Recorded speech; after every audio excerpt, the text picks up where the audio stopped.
ಬರ್ರಿ ಮುಂದೆ.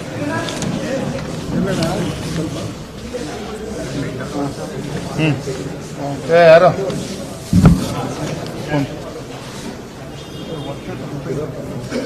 ಹೇಳೋಣ.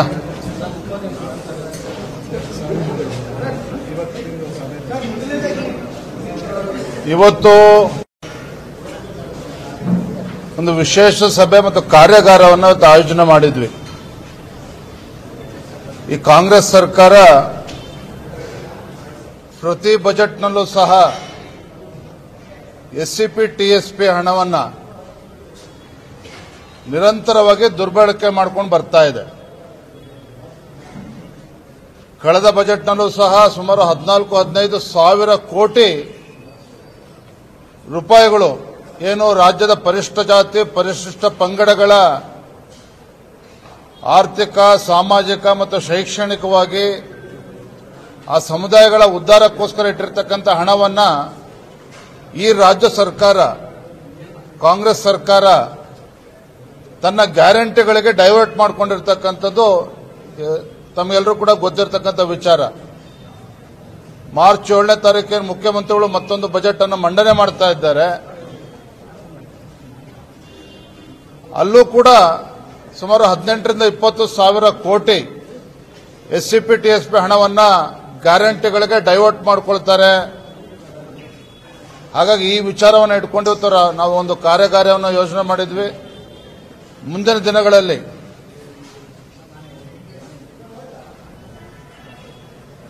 ಹದಿನಾಲ್ಕು ತಂಡಗಳಲ್ಲಿ ನಮ್ಮ ಮುಖಂಡರು ಪ್ರವಾಸ ಮಾಡ್ತಾರೆ.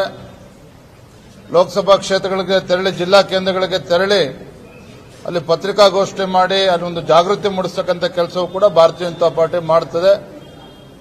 ಒಟ್ಟಾರೆಯಾಗಿ ಪರಿಶಿಷ್ಟ ಜಾತಿ ಪರಿಶಿಷ್ಟ ಪಂಗಡಗಳಿಗೆ ಮೀಸಲಿಟ್ಟಿರ್ತಕ್ಕಂಥ ಹಣ ಏನಿದೆ ಅದು ಅವರಿಗೆ ಮೀಸಲಿಡಬೇಕಾಗ್ತದೆ, ಅವರಿಗೆ ಅದು ಬಳಕೆ ಆಗಬೇಕು, ಡೈವರ್ಟ್ ಆಗಬಾರ್ದು. ಈ ವಿಚಾರವಾಗಿ ಇವತ್ತೊಂದು ಕಾರ್ಯಾಗಾರವನ್ನು ನಾವು ಆಯೋಜನೆ ಮಾಡಿದ್ವಿ.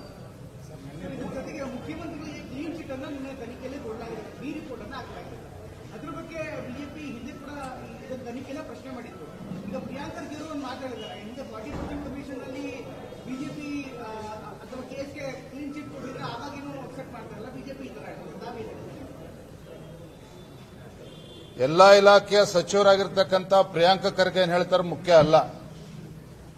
ಆದರೆ ಇವತ್ತು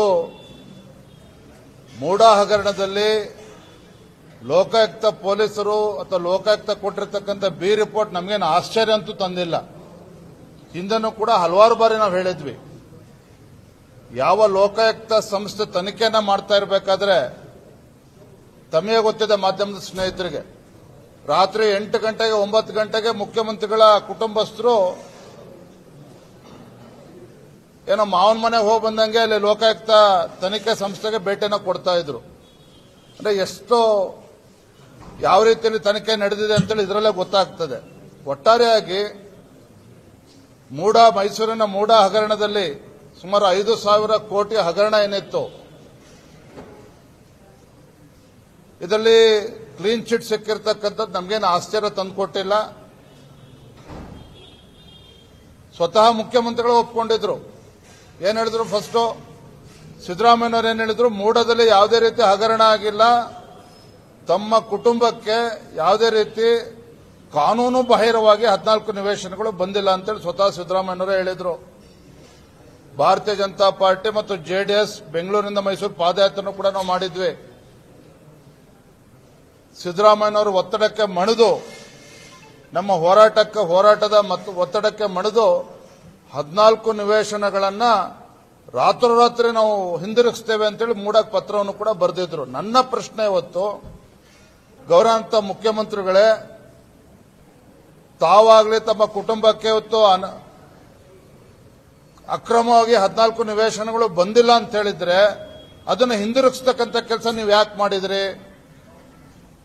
14 ನಿವೇಶನಗಳನ್ನ ಹಿಂದಿರುಗಿಸ್ತಕ್ಕಂಥ ಕೆಲಸ ಯಾಕೆ ಮಾಡಿದ್ರಿ? ಮತ್ತೆ ಲೋಕಾಯುಕ್ತ ಕ್ಲೀನ್ ಚಿಟ್ ಕೊಟ್ಟಿದೆ ಅಂತ ಹೇಳಿದ್ರೆ ಒಬ್ಬ ಅಪರಾಧಿ ತಪ್ಪು ಮಾಡಿದ ಮೇಲೆ ಆ ಮಾಲನ್ನು ಹಿಂದಿರುಗಿಸಿದ್ದಾರೆ ಅಂದ ತಕ್ಷಣ ನಿರಪರಾಧಿ ಅಂತೇಳಿ ಇವತ್ತು ಕ್ಲೀನ್ ಚಿಟ್ ಕೊಡ್ತಾರೆ ಅಂತ ಹೇಳಿದ್ರೆ ಇದನ್ನು ನೀವು ಮಾಧ್ಯಮದ ಸ್ನೇಹಿತರು ಮುಖ್ಯಮಂತ್ರಿಗಳು ಪ್ರಶ್ನೆ ಮಾಡಬೇಕಾಗ್ತದೆ. ಹಾಗಾಗಿ ಒಟ್ಟಾರೆಯಾಗಿ ಲೋಕಾಯುಕ್ತರು ಮೂಡ ಹಗರಣದಲ್ಲಿ ಕೊಟ್ಟಿರ್ತಕ್ಕಂಥ ಕ್ಲೀನ್ ಚಿಟ್ ಇವತ್ತು ಸಿದ್ದರಾಮಯ್ಯನವರ ಕುಟುಂಬದ ಬಗ್ಗೆ ಕೊಟ್ಟಿರ್ತಕ್ಕಂಥ ಕ್ಲೀನ್ ಚಿಟ್ ಇದು ಖಂಡಿತ ಇದು ಫೇಕ್ ಕ್ಲೀನ್ ಚಿಟ್ ಅಷ್ಟೇನೆ. ಇದು ಮತ್ತೆ ಮುಖ್ಯಮಂತ್ರಿಗಳ ಅವರೇ ಆಯ್ಕೆ ಮಾಡಿರ್ತಕ್ಕಂಥ ಅಧಿಕಾರಿಗಳು ತನಿಖೆ ಮಾಡಿದ್ದಾರೆ ಅಂತ ಹೇಳಿದ್ರೆ ಇನ್ನೇನು ಇದರಿಂದ ನಿರೀಕ್ಷೆ ಮಾಡೋದಕ್ಕೂ ಸಾಧ್ಯ ಇಲ್ಲ. ಮುಂದೆ ಭಾರತೀಯ ಜನತಾ ಪಾರ್ಟಿ ಇದನ್ನು ಯಾವ ರೀತಿ ಮುಂದೆ ತೆಗೆದುಕೊಂಡು ಹೋಗಬೇಕು ಎಲ್ಲ ಪಕ್ಷದ ಹಿರಿಯರು ಕೂತು ಚರ್ಚೆ ಮಾಡ್ತೇವೆ. ಎಸ್ ಸರ್, ಬೇರೆ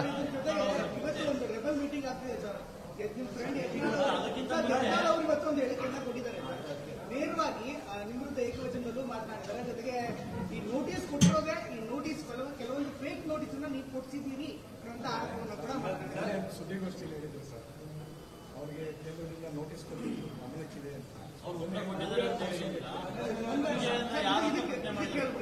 ನೀವೇ ನೋಟಿಸ್ ಕೊಡ್ತಿದ್ದೀರಿ.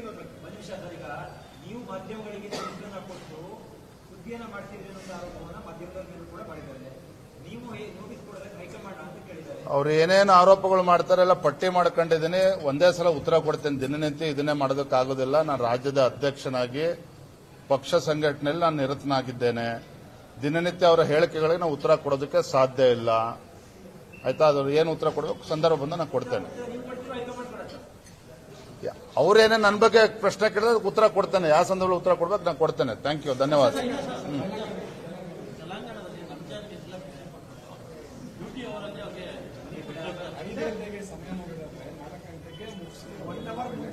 ಮಾಹಿತಿ ತಗೊಳ್ತೇನಪ್ಪ, ತಿಳ್ಕೊಂಡು ಮಾತಾಡ್ತೇನೆ. Thank you. ಏನಪ್ಪ ಅಲ್ಲರೇ ಅವ್ರು ಹಿರಿಯರಿದ್ದಾರೆ,